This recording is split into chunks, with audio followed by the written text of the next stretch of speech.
kulan wacan daawada meel walba caalamka ka joogta ku soo dhaw barnaamijkeena wararka isha sirdoonka maantana waxaan ku eegaynaa qaybtii koobaad ee isbedelkii ku yimid habka go'aan qaadashada madaxweyne Kennedy. madaxweyne John F Kennedy waa madaxweynihii 35aad ee dawladda Mareykanka muddadii u dhaxaysay bishii January 1961 ilaa markii la dilay ee bishii November 1963. qoraalkan waxaan ku eegaynaa habka go'aan qaadashada marka ay jiraan marxalado adag, waxaana tusaale u soo qaadanaynaa laba dhacdo ama laba go'aan oo madaxweyne Kennedy qaatay. go'aanada uu qaatay ayaa midna uu ku fashilmay midna uu ku guuleystay. labadaasi dhacdo waxa ay kala ahaayeen Day of Biggest Invention, duulaankii ka dhanka ahaa madaxweynaha dalka Cuba oo ay dawladda Mareykanku ku taageertay mucaaradka ra'iisul wasaare Fidel Castro April 1961. dhacdadan oo madaxweyne Kennedy iyo kooxdiisu ku fashilmeen. tan labaad ayaa waxay ahayd the Cuban Missile Crisis, gantaalaha dawladda Russia ay dhigtay dalka Cuba October 1962. dhacdadan oo la oran karo madaxweyne Kennedy iyo kooxdiisu way ku guuleysteen. waxaan si kooban ugu kuurgalaynaa habka go'aan qaadashada madaxweyne Kennedy uu adeegsaday labada xaaladood oo kor ku xusan oo uu midna ku fashilmay midna ku guuleystay iyo sida uu guul darrada uga faa'iideystay. go'aan qaadashada madaxweyne Kennedy ee Day of Biggest Invention, duulaankii Mareykanku ku taageeray jabhadda mucaaradka ku ah ra'iisul wasaare Fidel Castro April 1961. qorshaha in la taageero jabhadda waxay ka bilaabatay maamulkii isaga ka horeeyay ee Eisenhower waxa uu ahaa madaxweynihii Mareykanka ka horeeyay John F Kennedy. waxa uu madaxweyne ahaa 8 sanadood, waxa uu Kennedy u bixiyay aqalka cad ee White House oo ah deegaanka madaxweynaha Mareykanka bishii Janaayo 1961. xilligii maamulkii Eisenhower, hay'adda sirdoonka Mareykanka ee loo yaqaan CIA ama Central Intelligence Agency ayaa tababartay ciidanka dalka Cuba ka soo baxsaday ee ku sugnaa dalka Guatemala. CIA-da ayaa isla markaa abaabushay in ciidanka markaa jabhada in ay ku taageerto afgembiga xukuumadda Fidel Castro. qorshaha CIA-da ee ah duulaanka afgembiga ay ku taageerayso jabhada ayaa ah mid aan fulinteeda lagala tashan ciidamada dalka Mareykanka. sida la ogyahay ra'iisul wasaare Fidel Castro waxa uu xukunka qabtay 1959 waxauna ahaa keligii taliye communitista ah, xisbi shuuci ah ama ku shaqeeya siyaasadda hanti wadaaga. arrinta ayaa waxay walaac weyn ku abuurtay Mareykanka, waxaana qaasatan dawladda Mareykanka walwal gelisay xiriirka ay dawladda Russia oo markaa ahayd midowgii Soviet la leedahay dawladda Cuba oo aan ka fogeyn xeebaha dalka Mareykanka.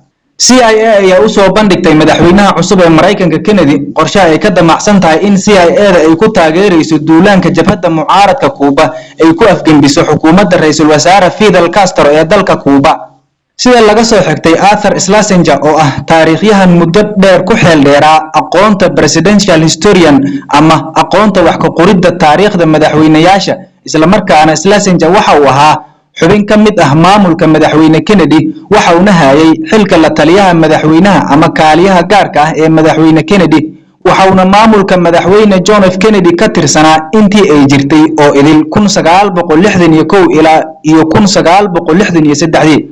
Schlesinger waxa uu ka qayb galay dhammaan shirarkii ku saabsanaa go'aankii Day of Biggest Invention, duulaankii Mareykanku ku taageerayay jabhadda mucaaradka ah ee ra'iisul wasaare Fidel Castro la doonayay inay xilka ka xayuubiyaan. Master Schlesinger waxa uu buuggiisa ku xusay in marka hore CIA-du u soo bandhigtay madaxweyne Kennedy qorshaha ay doonayaan in dawladda Mareykanka ay ku taageeraan duulaankii jabhadda mucaaradka ra'iisul wasaare Fidel Castro oo ay rabeen in madaxweyne Kennedy uu taageero. madaxweynuhu si fiican uguma qancin, waana uu ka walwalay qorshaha ay CIA-du wadatay sababta oo ah madaxweynuhu waxa uu ahaa madaxweyne ku cusub xafiiska, waxauna ahaa nin aad u da'yar isla markaana aan khibrad u lahayn siyaasadda arrimaha dibadda. waxauna ka codsaday wasaaradda gaashaandhigga Mareykanka in ay qorshaha CIA-da ka soo tala bixiso.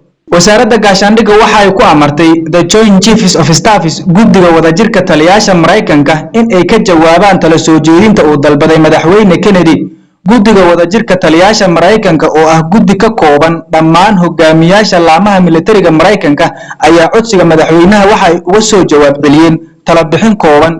guddiga wadajirka taliyaasha Mareykanka waxay soo jeediyeen laba arrimood midkood in loo baahan yahay. arrinta koowaad waa in ay jirto kacdoon shacab oo xoog badan oo taageero xoog leh u haya jabhadda mucaaradka.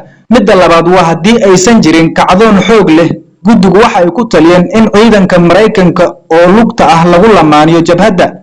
dagaalka galayso si ay ugu guuleystaan dagaalka ama in jabhadda lagu taageero xagga cirka in diyaaradaha ciidanka Mareykanka ay duqeeyaan ciidanka dawladda Kuuba ee dagaalka la galayso jabhadda si ay jabhaddu ugu guuleysato afgambiga la qorsheeyay ee dalka Kuuba.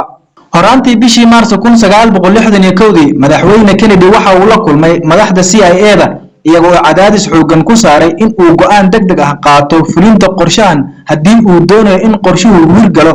waxayna sheegeen in xaaladdu ay tahay ama hadda in la fuliyo ama aan weligeedba la fulinin. waxa ay sheegeen CIA-da in ay in badan tababar siinayeen jabhadda, waxayna sheegeen in ay hadda tahay fursad kaliya oo lagu fulin karo duulaanka.